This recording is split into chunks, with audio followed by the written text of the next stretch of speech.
En los rincones y esquinas, donde la extorsión se vuelve historia. En las calles donde el metal forjó identidad y rebeldía. Nace Voces Extremas, la serie radial que revive el legado vivo del rock y el metal en Suba. Aquí se escuchan los gritos que marcaron generaciones, las guitarras que construyeron territorio y las historias de quienes con pasión y lucha levantaron esta escena desde el barrio para el mundo.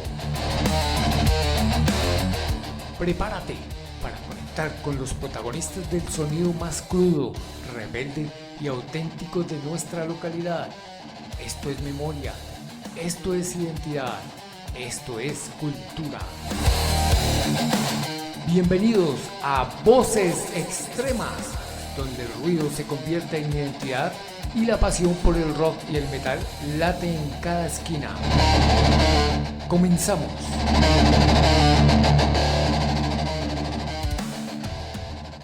Voces Extremas, donde la historia del metal en Suba habla fuerte.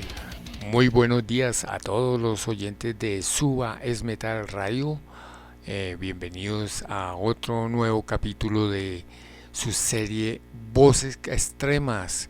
Bueno, un saludo a mi compañera Catherine García, quien hoy estará dirigiendo otra de estas historias, otra de estas vivencias de estos personajes que han marcado y que han forjado la historia del rock y el metal aquí en la localidad de Suba. Bueno, seguimos aquí con el tercer capítulo de Voces Extremas.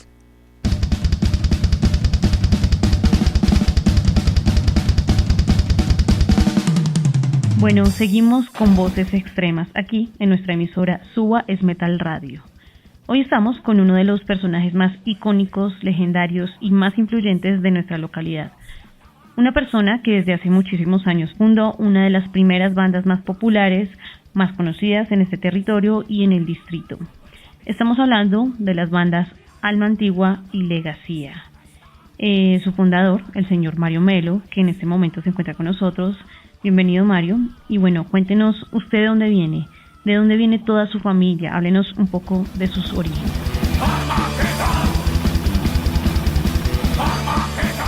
Bueno, mi familia, soy de madre manizalita y padre boyacense. Mi padre trabajó casi toda su vida con Jaime Duque, el del Parque Jaime Duque. Mi padre estuvo en Manizales trabajando con Jaime Duque y ahí fue donde conoció a mi mamá.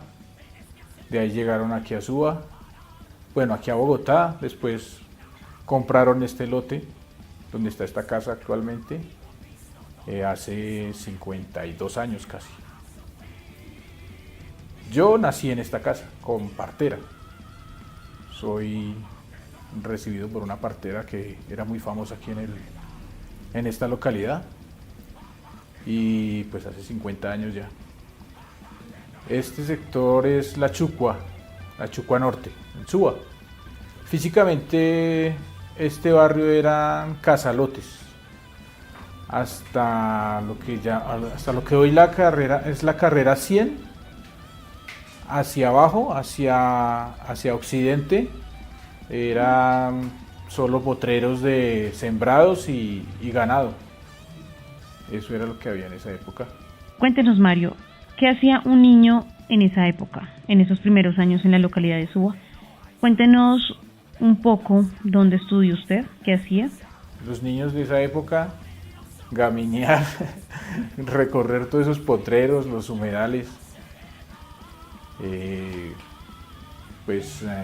y jugar fútbol en los potreros de por acá.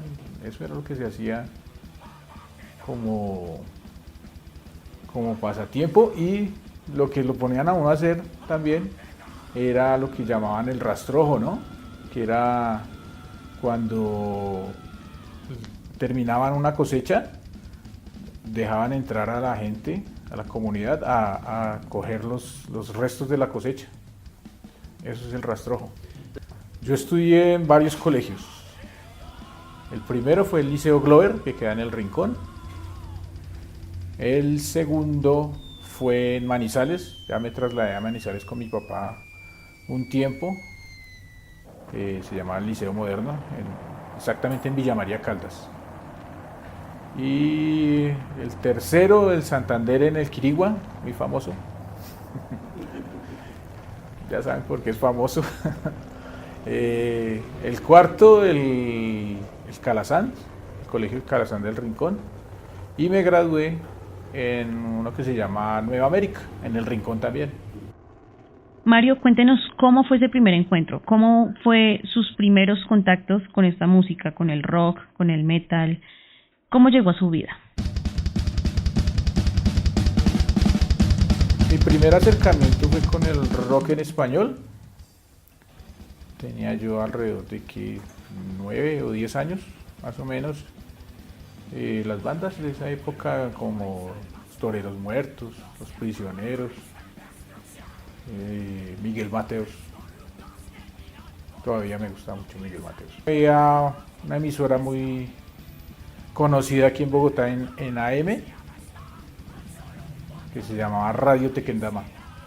Ahí, que por esa emisora también conocí el metal. Después había un programa a mediodía que se llamaba ¿Qué tal metal?, presentado por un periodista llamado, se hacía llamar El Duende.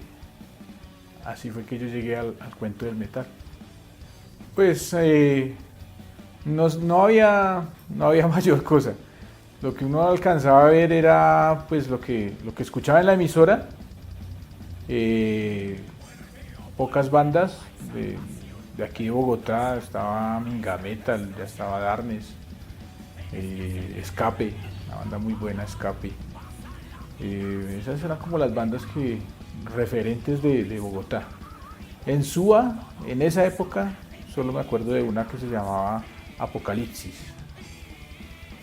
Ya después, con el tiempo, me vine a enterar de que Mario García pertenecía a Génesis con Camilo Ferranz y eso, pero eso fue un tiempo ya, era un rock pues como más progresivo y más trabajado. Casi siempre a todas las personas nos llega la música o algunas tendencias de la música por algún conocido, por algún familiar, por alguien en particular. Este género del rock y el metal, ¿por quién le llegó? ¿O quién le mostró las primeras bandas? ¿Cómo fue ese proceso? La primera persona con que yo escuché aquí en Suba, más por el género del metal y el hard rock, fue con un sacerdote del Colegio El Calazán. Él tenía como sus acetatos de hard rock y de heavy metal. Tenía Black Sabbath, tenía Ozzy Osbourne, tenía Whitesnake. ¿Puedo decir el nombre del sacerdote? Se llamaba Jaime Reyes, un escolapio de la congregación del Calazán, del Colegio Calazán. Ellos tenían su casa arriba en la loma del Rincón, la casa de la comunidad de los escolapios. Y allá nos reuníamos a jugar ping pong y a escuchar música con él. Él fue el que primordialmente nos llevó por el camino del metal a varios de aquí, no solo a mí, sino a varios de aquí de Suba. Yo tenía ahí 13 años, entre 13 y 14 años.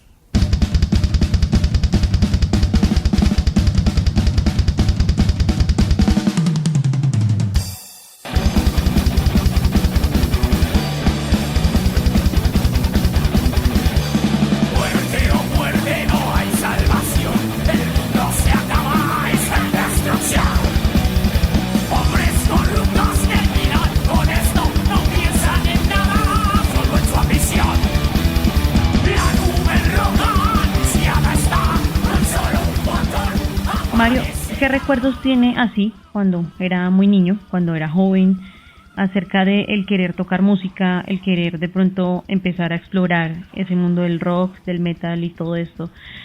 Cuéntenos algo sobre experiencias que tuvo de niño. Bueno, un poco la ignorancia de los padres de uno.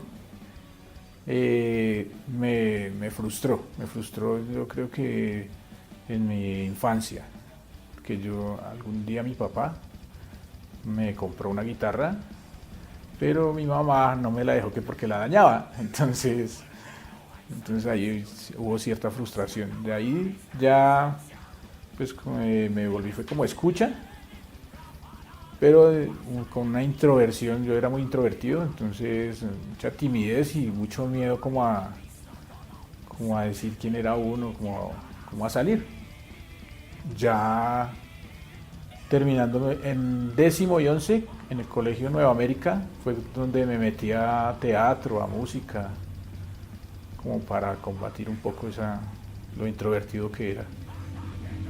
Y de ahí tuve un buen profesor de teatro que me enseñó como más expresión corporal, y tuve un buen profesor de música que ya me dijo que servía para la música, porque todo el mundo no tiene pues las capacidades, pero pues a mí me dijo que sí.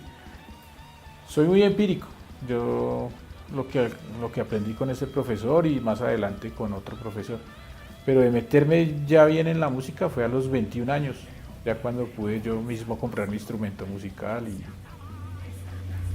y hacer las cosas por mí mismo. Bueno, mi primer instrumento yo lo hice, una guitarra. En ese entonces estaba, pues en la séptima estaba las tiendas Serrano y Ortizo. Eran las dos únicas que existían así de instrumentos musicales, pero eran muy costosos. Entonces alguna vez fui a Serrano y tomé las guitarras el señor de Serrano me dejó tomar las medidas de una guitarra. Y le tomé las medidas y pues vine y la realicé, la hice.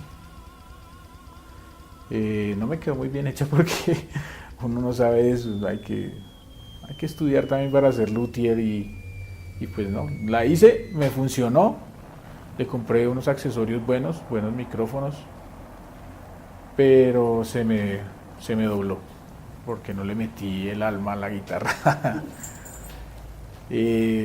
Con esos accesorios, después un señor que tenía una academia de guitarra, que yo estudié ahí también en esa academia, la academia se llamaba Camelo, quedaba en la calle 68 con Boyacá.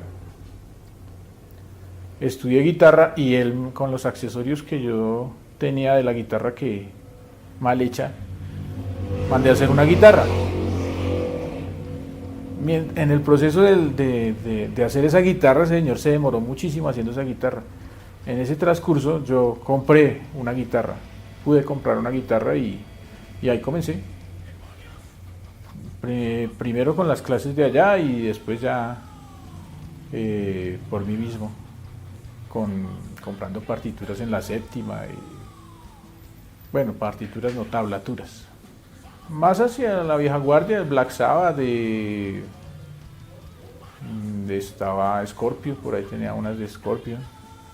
Quise interpretarle a mis padres en sus 25 años de bodas una marcha nupcial, pero pues fue un fracaso, no pude hacerla, pero bueno, se intentó. Y así, estudiando con las partituras, las tablaturas que se compraban allá en la séptima. Voces extremas, memoria de barrio, espíritu de metal. Cuéntenos, Mario, ¿cómo era la actitud de la gente y cómo era la reacción de las personas del entorno en ese momento?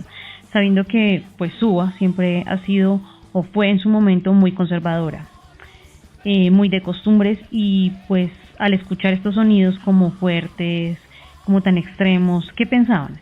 ¿Cómo era su forma de pensar y de ver las cosas acerca de todo lo que estaba pasando? Y siempre había confrontamientos porque la gente no era tolerante con el género, y más que ya empezamos a escuchar un poco más pesado, más death metal, más black metal, thrash metal. Entonces la gente siempre y pues nos reuníamos, aquí no habían bares, no había nada, entonces nos reuníamos en los parques, hacíamos fogatas, y pues así como como para mirar un grupo, era el Parche del Rincón. Era un parquecito del barrio San Cayetano, por la zona del Rincón. Y eso era pues casi que a diario, era nuestro encuentro ahí por las noches, sacar grabadora, escuchar música. Conseguíamos por diferentes partes, conseguíamos música y la compartíamos, sobre todo en cassette, mucho cassette, o ya los que comprábamos acetatos, los grabábamos en cassette y los llevábamos allá. Teníamos nuestras grabadorcitas pequeñas y compartíamos mucho pues, lo que iba saliendo en esa época.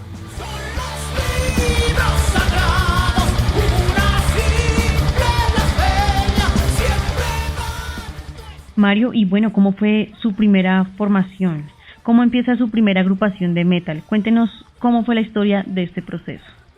La banda se configura en el 90 finales del 97, comienzos del 98. Como tal no había nombre.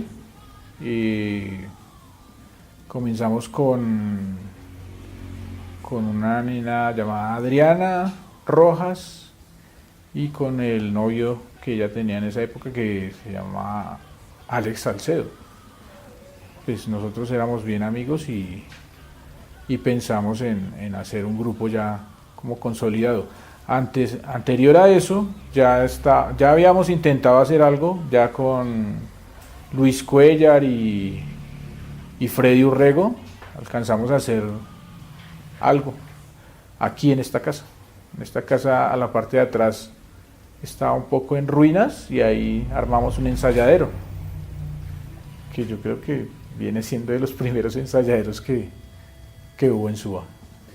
Tiene una tendencia a hacer black metal, más por el estilo greco, como Rotting Christ, Stuart Lord, por ese lado iba como enfocado. Pues bueno, yo siempre tuve como una inconformidad con el... No me encontraba mucho con lo más pesado, con el black metal. Me gustaba el death metal, pero pues tampoco me llenaba así mucho. Yo me incliné siempre por el heavy metal y el thrash metal. Entonces quise hacer como algo por ese estilo, por ese género. Adriana venía pues también de estudiar guitarra y estudiando con un venezolano que es una eminencia de la música, Nicky Font, que tocó, fue hasta músico, si no estoy mal, fue músico de sesión de Deep Purple en Venezuela. Y Adriana estudió con él se radicó aquí en Bogotá un tiempo y alcanzaron a formar un grupo ellos dos, y era por ese estilo, hard rock. Entonces ya venía Adriana también, venía con esa idea. Nos reunimos y pues había algunas letras, había algunos riffs. Comenzamos. Ya estaba el ensayadero, entonces aprovechamos el ensayadero y ahí comenzamos con lo que fue en esa época Alma Antigua. Bueno, estaba Adriana, estaba Alexander y también estaba Freddy Barrera, que es Freddy Taches, el de Ator. El primer concierto de Alma Antigua fue el 4 de marzo del 2000. O sea, anterior a eso, puedo decir que duramos más de 2 años trabajando en lo que fueron 8 temas. Ese fue el primer concierto de Alma Antigua en el bar Crash, al frente del cementerio de Suba. Ese bar fue pues famoso aquí en Suba, porque se puede decir que el primer bar, bueno, como el segundo bar, pero pues fue de los primeros bares en Suba que se fijaron más en el metal. Y alcanzamos a meter ahí en ese bar, pagando 210 personas. Hubo más, pero las personas los del bar, los que estaban haciendo, porque Adriana se preocupó mucho por ese concierto y pues llevó hasta ingeniero de sonido, que eso no se veía, o sea, ahí en ese bar se habían hecho toques ya, pero nunca se vio algo como con luces, ingeniería de sonido. Ella tenía buenos contactos y salió un buen evento. Voces extremas, leyendas que nacen del ruido. Pues Alma Antigua, sus letras en sí hablan de lo cotidiano y de una protesta a ideas, a cosas en lo que uno va en contra, como pues, la política, la religión, la política mal fundamentada y la religión pues obviamente cero religión porque pues, ha sido como lo que ha llevado a esta humanidad al caos, ¿no?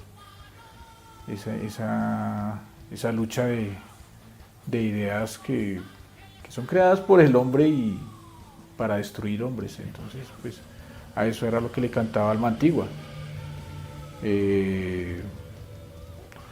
Mucha identidad rockera también tiene las letras de Alma Antigua. Hasta que funcionó Alma Antigua, ¿no? Porque la verdad fueron 2 años largos. Después de esos 2 años, fueron 2 conciertos nomás, el de Crash y un concurso de bandas, y ahí se acabó Alma Antigua. Fue consecutivo con Legacía, que solo duramos como unos 3 meses quietos y ya seguimos con Legacía. Legacía surge con Elkin Zambrano. Pues Elkin Zambrano yo le daba como él estaba tocando bajo y él me colaboraba a mí en Alma Antigua para componer, pero como estudiante. Yo le decía, toque esto y él lo tocaba, entonces como base me colaboraba. Ya después él alcanzó a estar en Alma Antigua como en una disputa con Leonardo, que era el bajista oficial, pero había como una competencia a ver cuál se quedaba. A la final se quedó Leonardo, pues por amistad y por trayectoria, pero yo siempre quedé con esa espina de hacer algo con Elkin, porque me parecía buen bajista. Entonces apenas se acabó Alma Antigua, pues le dije a Elkin, y Elkin de una copió y seguimos con el proceso. Nos costó conseguir baterista, y el baterista resultó ser un amigo de la familia, un amigo de un hermano mío que venía de la banda de guerra del ejército. Ese fue el primer baterista que tuvimos, que fue Sandro Hernández. Pues él simplemente se metía al ensayadero, hacía sus cosas marciales, pero también se le colocaban temas y entonces iba siguiendo los temas y así se fue como puliendo. Ya cuando vino la escuela de rock, pues él entró a la escuela de rock y ya se despegó. Tanto así que pues, es catalogado como uno de los mejores bateristas, no de Suba, sino de Bogotá. Legacía es la consecuencia de Alma Antigua, o sea, seguimos la misma línea, las letras de identidad, las letras sociales, muy cotidianas, letras muy cotidianas del diario vivir, la protesta ante todo, la protesta por las cosas que no funcionan bien. Legacía es mensaje supremo. Ese es el significado de Legacía. Y pues Alma Antigua, pues como su nombre lo dice, es un alma ancestral, ¿no? Legacía es como ese mensaje que ya traía Alma Antigua. Es la secuencia. Mario, cuéntenos una cosa. Sabemos que usted tiene como oficio la peluquería. ¿Cómo surge esa conexión entre la peluquería y el rock? ¿Cómo es todo este asunto? ¿Cómo se conectan estas dos profesiones?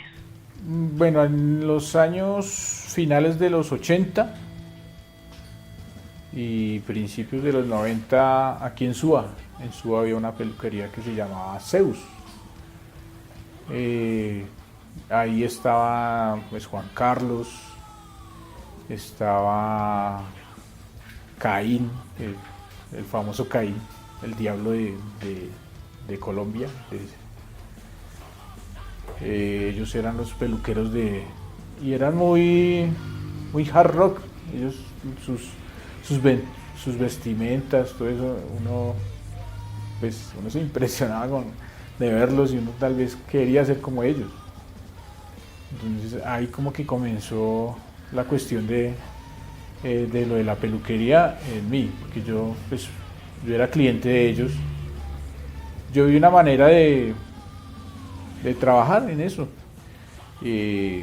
Comencé desde el colegio, unos cursos que tuvo el Nueva América, el Colegio Nueva América, unos cursos, ahí comencé. Los cursos eran para los padres, pero pues yo me metí ahí, en esos cursos, con otro amigo. Ya después, por cosas de la vida, resulté trabajando en otra cosa, pero con los años retomé otra vez la peluquería, vi que la peluquería me prestaba el tiempo para lo que yo quería hacer, que era la música. Entonces llevé las dos cosas de la mano, la peluquería y la música. Siempre duré de empleado en peluquería, duré poco, 3 años. Mientras tuve recursos para comprar mis cosas, mis instrumentos. Ya después me independicé, seguí con la peluquería y ya pues mucho mejor para manejar mis tiempos, para poder hacer música y ser como independiente, realmente independiente. Voces extremas, memoria de barrio, espíritu de metal. Cuéntenos, Mario, aquí en Suba empezaron a surgir algunos festivales. ¿Podría hablarnos acerca de su participación en estos eventos? ¿Cómo surgen? Cuéntenos sobre este tema. Bueno, el primer festival que hablamos, que fue Subal Rock, pues Juan Carlos Higuera fue como el que más prestó sonido ahí en ese festival, y de los organizadores pues fue él el que más le metió como la ficha ahí en eso. Ya después de ese festival pues vinieron lo que son las peñas. En las peñas pues se buscaba el sonido de varias personas. De los que más ayudaron fue pues Diego Inhumación prestó cosas, el mismo Juan Carlos Higuera también prestó varias cosas para esos encuentros. Ya después, mirando la necesidad del Festival de Suba, pues vino en varias reuniones las bandas que más trayectoria tenían en Suba. Nos reunimos y ya se pensó en un festival más grande. Bueno, el momento de la plaza fundacional es ya la culminación de las peñas, ¿no? Es donde las 6 bandas que organizaban el festival, las diferentes peñas, esas 6 bandas tocaban en la plaza fundacional, y con una banda invitada emergente. En ese entonces la primera tocó Ator, Sobibor, la emergente fue Torment of Abyss, Surcorda, Gebura y Legacía. Y como banda invitada a nivel del distrito pues estuvo Neurosis. Mario, y si nos puedes hablar porfa de Rock al Parque. Bueno, la experiencia de Legacía en Rock al Parque no fue tan fácil como muchos piensan. O sea, muchas veces se habla de roscas, y pues la verdad no, porque nosotros tuvimos un proceso de jurados en el festival de la localidad. Hubo una audición y en las diferentes peñas habían jurados. Entonces los jurados estaba Lucho, el bajista de Kraken, estaba el profesor de la Nacional, Carlos, bueno, que es especializado en metal. Estaba un músico, un guitarrista también a nivel internacional que ha participado en festivales internacionales. En técnica vocal estaba también la profesora, si no estoy mal, de la Fernando Sor. Había jurados que tenían como la capacidad de elegir a las bandas. Bueno, Legacía en Rock al Parque, participamos en el 2015 representando a la localidad de Suba con el festival Suba hacia el Metal. Después de participar en una de las peñas donde había un jurado pues que calificaba por la trayectoria de la banda, por la puesta en escena, por muchas cosas que se tienen en cuenta en Rock al Parque. Voces extremas, leyendas que nacen del ruido.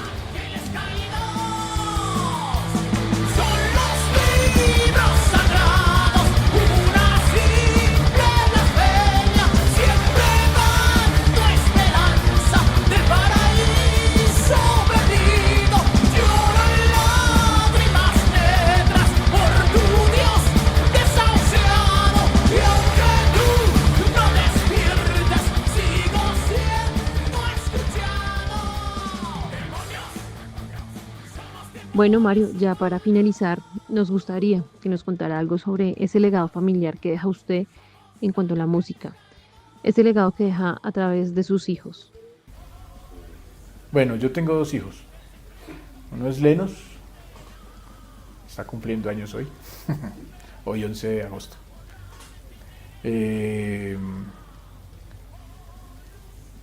Fue mi primer hijo y fue el que mostró como esa inclinación hacia el gusto musical que yo llevo. Él desde muy pequeñito se empezó a meter al ensayadero, empezó a tocar, él es baterista, hoy tiene pues su banda, se llama Sempiterno la banda, y ya ha participado en otras bandas como Victimized, como Overtrash. Tocó conmigo en Rock al Parque, fui baterista de Legacía en Rock al Parque. Y pues es un gusto que yo no puedo decir que yo se lo inculqué, es un gusto que él fue forjando por sí solo. Pues de pronto el diario vivir lo hizo llegar a eso, pero no porque yo quisiera que él fuera metalero, no. Mi otro hijo, el menor, se llama Aidan, él es ya de otra horda, él es del hip hop, él es rapero. Y es dibujante, es urbano. Le gusta mucho la vieja guardia de lo urbano. Entonces son dos partes que a través de mí pues toca llevarlos de la mano para que pues sepan ir por un camino. De pronto con Aidan no es el camino que yo llevo, pero he aprendido no que él llegue a mí, sino yo llegar a él y a comprenderlo también y a ser tolerante con él. Es un chico introvertido, así como lo fui yo. Lenos es más extrovertido, ustedes lo conocen.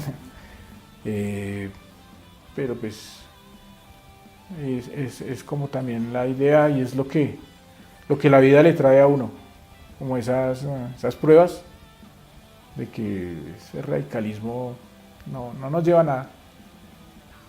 Es mejor llevar las cosas de la mano y saber tener ese respeto por cada ser en sus diferencias.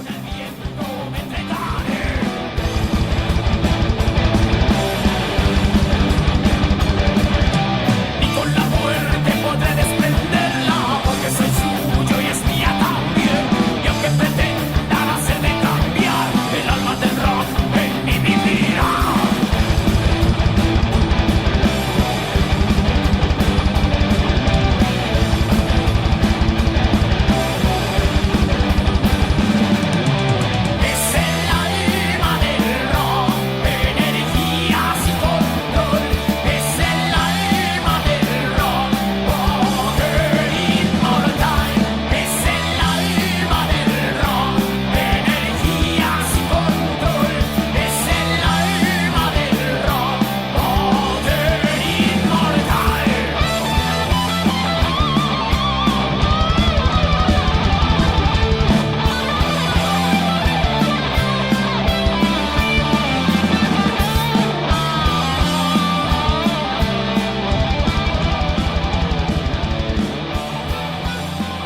Desde las calles hasta los escenarios, desde las ideas hasta el ruido que transforma.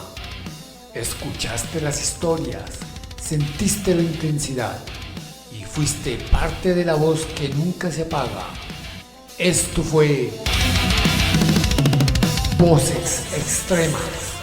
Gracias por acompañarnos en este viaje sonoro por la esencia rock y metal de Suba. Nos vemos en la próxima descarga de memoria y sonido. Suba es metal, Suba es cultura, Suba es Voces Extremas. Hasta la próxima.